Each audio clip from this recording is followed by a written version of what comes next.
आत्ताच माननीय अमितभाई शाह यांनी 10 लाख खात्यांमध्ये या ठिकाणी पैसा जमा करायला बटन दाबली आणि आपण पाहू शकता सगळे मेसेजेस येणं सुरू झालेलं आहे आणि लोकांच्या खात्यामध्ये प्रत्यक्ष पैसे देखील जमा झाले आहेत। आजचा दिवस हा याकरता देखील ऐतिहासिक आहे की मोदीजींनी प्रधानमंत्री आवास योजनेच्या पहिल्या टप्प्यामध्ये आपल्याला 13.57 लाख म्हणजे 13,57,000 घरं दिली होती आणि दुसऱ्या टप्प्यात पहिल्याच वर्षी 20 लाख घरं महाराष्ट्राला दिलेली आहेत। हा एक रेकॉर्ड आहे। आपण जर बघितलं तर देशामध्ये आजपर्यंत कुठल्या एका राज्याला एवढ्या मोठ्या प्रमाणात घरं यापूर्वी कधीही मिळाली नव्हती।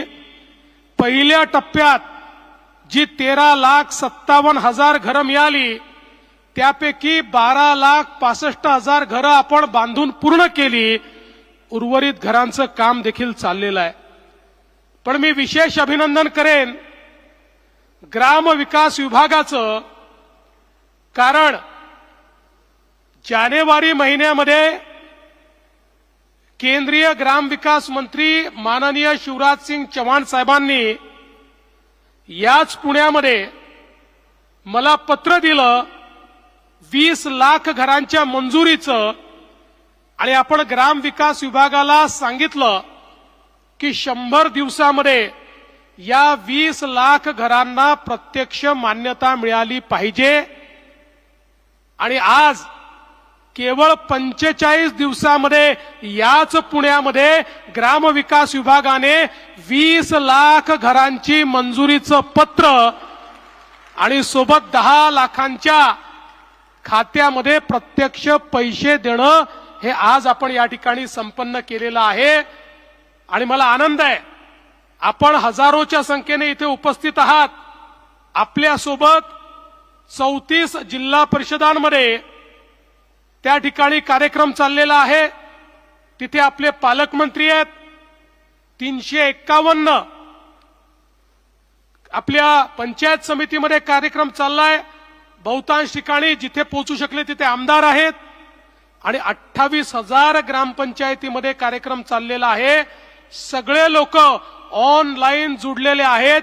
कोट्यावधी लोक आज हा कार्यक्रम या ठिकाणी अनुभवत आहेत आणि हे 20 लाख लाभार्थी वेगवेगळ्या स्थानांवरनं आपल्याला मिळालेलं स्वीकृतीचं पत्र हे या ठिकाणी घेण्याकरता उपस्थित आहेत। 10 लाखांच्या खात्यामध्ये पैसे गेले असले तरी उर्वरित 10 लाखांना काही मागे ठेवणार नाहीये। त्यांची खाती अलाइन करणं चाललेलं आहे। माझा विश्वास आहे पुढच्या 15 दिवसात जयकुमारजी पुढच्या 15 दिवसामध्ये उरलेल्या 10 लाखांच्या खात्यातही पहिला हप्ता हा त्या ठिकाणी निश्चितपणे पोचेल आणि मला खरोखर आनंद आहे की एक अत्यंत महत्वाचा अशा प्रकारचा कार्यक्रम आपण करतोय।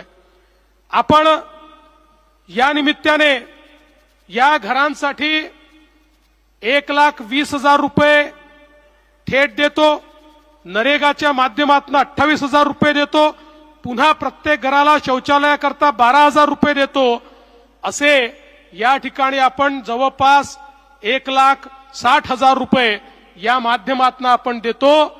पण मध्यंतरीच्या काळामध्ये आमचे उपमुख्यमंत्री एकनाथ शिंदेजी, अजितदादा पवार, मी आणि ग्रामविकास मंत्री आम्ही एकत्रित बसलो होतो आणि आम्हाला असं वाटलं की आता याच्यामध्ये वाढ झाली पाहिजे आणि म्हणून आम्ही 50,000 रुपये अनुदानात वाढवण्याचा निर्णय घेतलेला आहे। त्यामुळे आता प्रत्येकाला 2 लाख रुपयाच्या वर या ठिकाणी घर बांधणी करता हे पैसे मिळणार आहेत। आणि यासोबत एक अजून निर्णय आम्ही केलेला आहे की तुम्हाला जसं मोफत घर मिळालं पाहिजे तसं त्या घरामध्ये मोफत वीज देखील मिळाली पाहिजे। आणि म्हणून 20 लाख लाभार्थ्यांना आम्ही त्या ठिकाणी सोलरचं अनुदान देणार आहोत आणि सोलर त्या ठिकाणी फिट करून जन्मभराकरता तुम्हाला मोफत वीज ही या ठिकाणी मिळणार आहे. कारण मोदीजींच्या ठाई केवळ समाजातला गरीब शेतकरी शेतमजूर 12 बलुतेदार हा त्यांच्या पहिल्या रांगेमध्ये बसतो आणि म्हणून मोदीजींनी सांगितलं हा जो शेवटचा माणूस आहे त्याची पहिले चिंता करा, त्याला घर द्या, त्याला शौचालय द्या, त्याला या ठिकाणी मोफत वीज द्या. आणि म्हणून हा कार्यक्रम या ठिकाणी आम्ही हातामध्ये घेतलेला आहे. आपण जर विचार केला तर इतक्या मोठ्या प्रमाणात हा सगळा निधी या ठिकाणी आपल्याला मिळणार आहे. आणि यासोबत आपण 13 लाख घरं, मागचे 20 लाख घरं आताचे, आणि यासोबत आपल्या ज्या वेगवेगळ्या योजना आहेत, रमाई आवास योजना, शबरी आवास योजना, पारधी आवास योजना, अटल बांधकाम कामगार योजना, अहिल्या आवास योजना, यशवंतराव चव्हाण मुक्त वसाहत आणि ओबीसी करता सुरू केलेली मोदी आवास योजना, या सगळ्या योजनांच्या अंतर्गत आपण 17 लाख घरं बांधतो आहोत.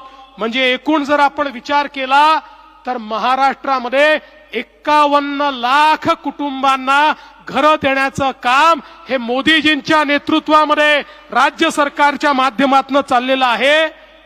आणि याच्यावरची गुंतवणूक किती आहे? 70,000 कोटी रुपये याकरता आपण गुंतवणूक करतो आहोत. आणि सोलार जर त्याच्यामध्ये ऍड केला तर हळूहळू 1 लाख कोटी रुपये आपण केवळ आमच्या सामान्य माणसाला घरं देण्याकरता या ठिकाणी वापरणार आहोत. या निमित्ताने मला एवढंच सांगायचं आहे की अतिशय चांगल्या पद्धतीनं ग्रामविकास विभागाने हे जे काम केलेलं आहे त्याबद्दल मी ग्रामविकास विभागाचे आमचे मंत्री जयकुमार गोरेजी, आमचे राज्यमंत्री योगेशजी, आमचे सचिव आणि ग्रामविकास विभागाच्या अंतर्गत जिल्हा पातळीवर काम करणारी मग ती सगळी टीम, जिल्हा परिषदेची असो, ती जिल्हाधिकाऱ्यांची असो, ती विविध विभागांची असो, या सगळ्यांचं अभिनंदन करतो. पण तुमचं काम आता चालू झालेलं आहे, संपलेलं नाहीये. आता पैसे खात्यात गेल्यानंतर पहिल्या हप्त्याच्या अनुरूप त्यांनी काम केलंय की नाही हे बघणं, त्याचं सर्टिफिकेशन करणं, त्याचं जिओ टॅगिंग करणं आणि मग लगेच दुसऱ्या हप्त्याचे पैसे त्यांना देणं आणि घर पूर्णपणे बांधून घेणं हे अत्यंत महत्वाचं आहे. हे काम आपल्याला पूर्ण करायचं आहे. आणि हे करत असताना आपल्या नियमानुसार घर हे जसं घरातल्या पुरुषाच्या नावावर असेल तसंच आमची जी भगिनी आहे तिचंही नाव हे त्या घरामध्ये असलंच पाहिजे, हा देखील आपण ठरवलेला आहे.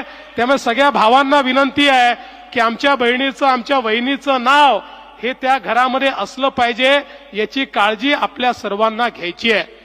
आणि माझी विनंती आहे की चांगल्या प्रकारे आपण या ठिकाणी हे बांधकाम करावं, कारण आपल्याला सगळ्या प्रकारची मदत आम्ही करतो. रेती देखील त्या ठिकाणी 5 ब्रासपर्यंत मोफत देण्याचा निर्णय आपण यापूर्वी केलेला आहे. त्यामुळे ती रेती देखील जर कुठे अडचणी असतील तर जिल्हाधिकाऱ्यांना आणि सगळ्या सीओंना मी सांगतो की तात्काळ आमचे हे जे प्रधानमंत्री आवास योजनेचे लाभधारक आहेत यांना रेती मिळेल अशा प्रकारचं त्या ठिकाणी नियोजन करून प्राधान्याने त्यांना रेती देण्याचं काम आपण करावं.